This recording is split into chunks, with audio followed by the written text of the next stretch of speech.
सोच रहे होंगे ना कि मैंने बाल क्यों खुले रख रखे हैं। नदी को खाड़ा बोलते हैं। टू ले गए और हम लेट आ गए। जाओ ढूंढो उनको और घर को लाओ। तो रिटायर होते हैं वो, उसके बाद डंगरों को चुकाते हैं। मम्मी चुका दो। हेलो एवरीवन, नमस्कार जी, हर हर महादेव। कैसे आप सब? तो ये देखो मैंने उठा लिया खिलौना, जिसको कि मैं लेके जा रही हूँ जंगल में। पता है क्यों जा रही हूँ मैं? क्योंकि दिवाली आने वाली है ना, तो दिवाली में हमको ना चाकू चाहिए होते हैं अंगीठी जलाने के लिए, जिसमें से कि आग जलती है और फिर हम पटाखे पुटुके चलाते हैं। तो अभी मैं अकेली हूँ ना, अभी मेरे भाई घर नहीं आया। जब वो आएगा तब तो हम साथ जाएंगे, पर मम्मी भी जा रही है ना कहीं लेके, तो मैं उनके साथ जा रही हूँ जंगल में। आप लोग सोच रहे होंगे ना कि मैंने बाल क्यों खुले रख रखे हैं ये, तो ये ना पता है अभी गिलने हैं, तो मैं सोच रही हूँ कि जहाँ तक अभी जंगल शुरू नहीं हो रहा ना, वहाँ तक थोड़ी सूख जाएंगे, फिर बांध दूंगी इनको ना, क्योंकि ऐसे बोलते कि जंगल में बाल खुले के नहीं जाना पड़ता है। तो इनको बांध दूंगी अभी थोड़ी देर से। और मेरी मम्मी बस पीछे से गाय को लेके आने वाली, क्योंकि वो सीधी सड़क में आगे निकल जाती है, जंगल वाले रास्ते में निकल जाती। तो फिर मैं पहले ही थोड़ा आगे जाके उसको नीचे को मारूंगी कि नीचे की तरफ चल भाई, गलत मत जाया कर।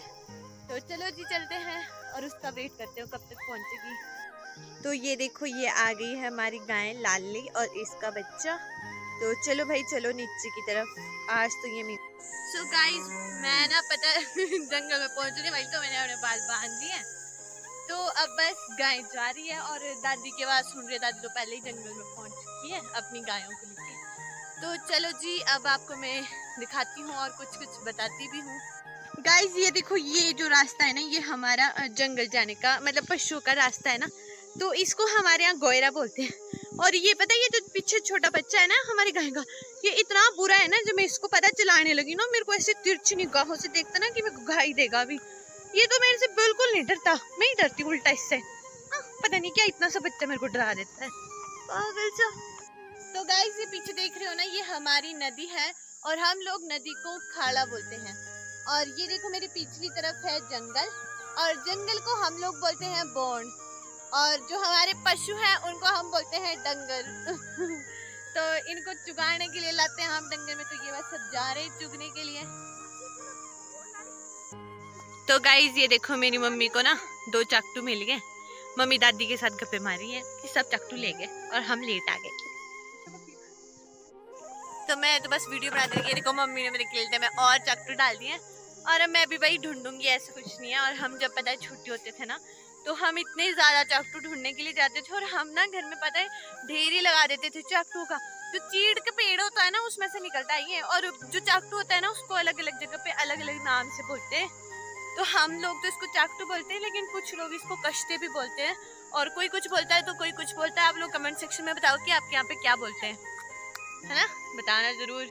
आपको एक बात बताऊं, मैं जब हम छोटे होते थे ना, और अभी जैसे दिवाली की छुट्टियां पड़ गई है ना आजकल स्कूल्स वगैरह में, तो हमको भी होती थी ना छुट्टियां, तो घर वाले ना हमारे को डंगर में को भेजते थे, जाओ जी भाई डंगर चुगाओ। हम सारे भाई बहन आते थे, और पहले के टाइम पर हमारा ये जो जंगल है ना, इतना घना होता था, इतने कांटे कांटे कांटे होते थे इतनी सारी जगह, और ना डंगर भी नहीं दिखते थे हमको। कई बार वो घूम भी हो जाते थे, और फिर हम ना घर को रोते हुए जाते थे। फिर हम बोलते थे कि हमको नहीं मिलते भाई डंगर, खुद जाओ ढूंढो उनको और घर को लाओ। तो बड़े अच्छे दिन थे। अब तो छोटे छोटे बच्चे, जो अब के बच्चे हैं ना, वो तो फोन से बाहर नहीं निकलते, उनको तो फोन ही चाहिए होता है। लेकिन हमने तो काफी एंजॉय किया अपना टाइम। हम सारे गांव के बच्चे आने जंगल में, या जो भी जहाँ भी हम पशुओं को देखो, ये वाली साइड है ना जो नदी से इधर वाली मतलब जंगल, इसमें तब जैसे अब आजकल पार्क को घास है ना, सब लोग आजकल घास काट रहे हैं, तो उसमें जब ये सारा कट जाएगा, उसमें फिर चुगाने ले जाएंगे सारे गांव वाले अपने पशुओं को। और जैसे जंगल है, फिर आगे पीछे जंगल में घास खाने के लिए लाते हैं उनको। तो हम जब इधर पार वाली साइड को आते थे ना, तो हम जो बच्चे होते थे, हम पता नहीं क्या क्या खेलू खेलते रहते थे वहाँ पे, और इतना एंजॉय करते थे ना। हम घर वाले हमारे को आवाज लगा लगा के बुलाते थे कि घर आओ भाई, अब तो आ जाओ, बहुत टाइम हो गया। तो बस अब मैं काफी थक चुकी हूँ, बस कर अब तू जाके ढूंढ ले। मेरी मम्मी तो आराम से ऊपर बैठ गई है, और मैं अभी एक हाथ से फोन पकड़ के काफी ज्यादा थक चुकी हूँ। अब मैं ढूंढ लेती हूँ चाकू। तो गाइस कुछ इस तरह से ये फंसे होते हैं चाकू, और देखो यहाँ आगे भी कुछ, इनको भी मैं अपने केल्टे में डाल लेती हूँ। आप लोगों को पता है ऐसे ना जंगल में ना ये चाकू ढूंढने ना इतनी भी आसानी है। देखो पता कैसे छिपे होते हैं, ये देखो यहाँ इसके नीचे। और इसी तरह से ना सारी जगह पे है, मतलब ढूंढने मुश्किल है, बहुत चील की निगाहें चाहिए सबको ना ये ढूंढने के लिए। देखो एक यहाँ नीचे भी फंसा है घास में, और भी पता नहीं कहाँ कहाँ होंगे। पहले के टाइम में ना जब मोबाइल्स वगैरह नहीं होते थे, तो जैसे ना कुछ बात पहुंचानी होती थी ना, तो दूर से आवाजें लगाते थे। अब जैसे यहाँ पर ना मेरी एक चाची है ना हमारे परिवार की, तो वो यहाँ पर घास काट रही हैं, तो उनकी आवाजें तो मेरे को सुनाई दे रही थी हल्की हल्की, तो मैंने उनको आवाज मारी। और जैसे हम जोर से चिल्ला के बोलते ना, तो उसको हमारे यहाँ बोलते कि टूक मारनी टूक मारनी। आप लोग बताओ कि आप क्या उसको क्या बोलते हैं? गाइस ये देखो पीछे मेरा किल्टा मैंने भर के रख दिया है, मुझे मिल गए चाकू वगैरह और मैंने फुल कर दिया। और ये देखो यहाँ ऊपर हमारी गाय खा रही है घास, और इधर इसका बच्चा, और यहाँ पर ये मेरी मम्मी, और ये बकरी आ गई, हमारे गांव वालों की बकरी आई है। तो आप लोगों को मैं एक बात बताऊं, आप लोगों ने ना देखा होगा कि ऐसा बोलते हैं कि जो पहाड़ी गाय का दूध घी होता है वो बहुत ज्यादा सर्वश्रेष्ठ होता है, उसका घी खाना चाहिए, उसका दूध पीना चाहिए। क्यों बोला जाता है ऐसा? क्योंकि देखो गाय इस तरह से पहाड़ों में जाकर के घास खाती है। ये घास नहीं होता, ये जड़ी बूटियां होती है। हमें बस इतना फर्क है कि हमें इसके बारे में पता ही नहीं होता है कि कौन सी जड़ी बूटी किस लिए है।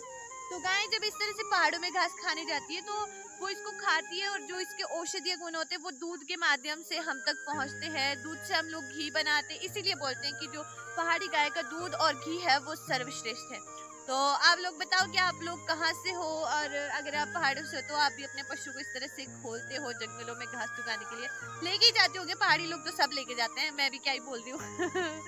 तो गाइस मैंने ना अपना किल्टा भर लिया, और ये देखो ये ना मेरे ताऊजी हैं, पहले ये ना जॉब करते थे और ये रिटायर हो चुके हैं, और जो भी रिटायर होते हैं वो उसके बाद डंगरों को चुगाते हैं। ताऊजी जैसे चुगा रहे हैं। और आपको पता है ताऊजी ने इतने बढ़िया बढ़िया जंगल के जो रास्ते ना, जैसे घने उतर जाते हैं ना, ये देखो पीछे रिपेयर कर दिए ताऊजी ने सारे रास्ते। तो ताऊजी आप बताओ, आपको जॉब के बाद डंगरों में जाना कैसा लग रहा है? बढ़िया लग रहा। और आप कुछ बताएंगे कुछ? हाँ, डंगर सबसे सुलभ साधन है, डंगर का अपने व्यस्त होने का साधन है। हाँ जी, क्योंकि जैसे जब बुजुर्ग होते हैं, एज बढ़ती है, तो लोग मतलब जैसे बड़े होते हैं, बुजुर्ग होते हैं, तो घर में बोर भी हो जाते हैं, तो डंगरों में जाओ, पशु को जुगाओ, उनके साथ में मन लग जाता है। और ताऊजी ने तो बहुत सारे रास्ते रिपेयर कर दिए, यहाँ आगे भी इन्होंने बढ़िया रास्ता बना दिया है, क्योंकि बारिश होती है तो ये घने जैसे उधर जाते हैं नीचे को। तो अब घर चलते हैं हम भी। तो गाइस देखो, अब मेरी मम्मी ना मेरे को मेरा किल्टा चुकाएगी, मम्मी चुका दो। तो गाइस मैंने अपना किल्टा उठा लिया, और अब मैं जा रही हूँ घर की तरफ, और हमारा घर काफ़ी दूर है जंगल से। तो अब मैं जिस रास्ते से सुबह आई थी ना, मैं उस रास्ते से नहीं जाऊँगी, क्योंकि वो तो बहुत ही दूर है। मैं थोड़ा शॉर्टकट रास्ते से जाऊँगी, जहाँ से थोड़ा कम टाइम लगेगा मुझे पहुँचने को। तो गाइस मैंने उठाया किल्टा, और मेरी मम्मी ने लकड़ियों का गाड़ा बांध दिया। तो मम्मी आप क्या इसको डंगरों से लेके जाएंगी? ले जाना, मैं नहीं, किल्टा आपको भारी लगेगा। अच्छा देखती हूँ मैं अभी मैं क्या करूँगी। तो गाइस देखो मेरी मम्मी ने किल्टा उठा दिया। हमने पता क्या डिसाइड किया कि मम्मी जाएगी शॉर्टकट वाले रास्ते से, और मैं डंगरों को घर लेके जाऊंगी जो डंगरों वाला रास्ता है। तो चलो, किल्टे के साथ थोड़ा आसान है ले जाना, लकड़ियों को थोड़ा पशु के साथ ले जाना ज़्यादा मुश्किल होता है, क्योंकि सिर पे होती है और गिर भी सकती है। वैसे मेरे को सिर। तो ये देखो जी, अब हम चल पड़े हैं घर की तरफ, और ये लाली काफी आगे जा चुकी है, इसका बच्चा अब जा रहा है पीछे। चल जा फटाफट। आपको पता है जैसे जब कई बार हमारे जो गांव की लेडीज होती हैं वो रस्सियां लानी भूल जाती है ना, तो ये देखो घास की रस्सी बना देती हैं और इसमें लकड़ियां बांधी और घर ले जाओ जी गाड़ा आराम से उठाकर।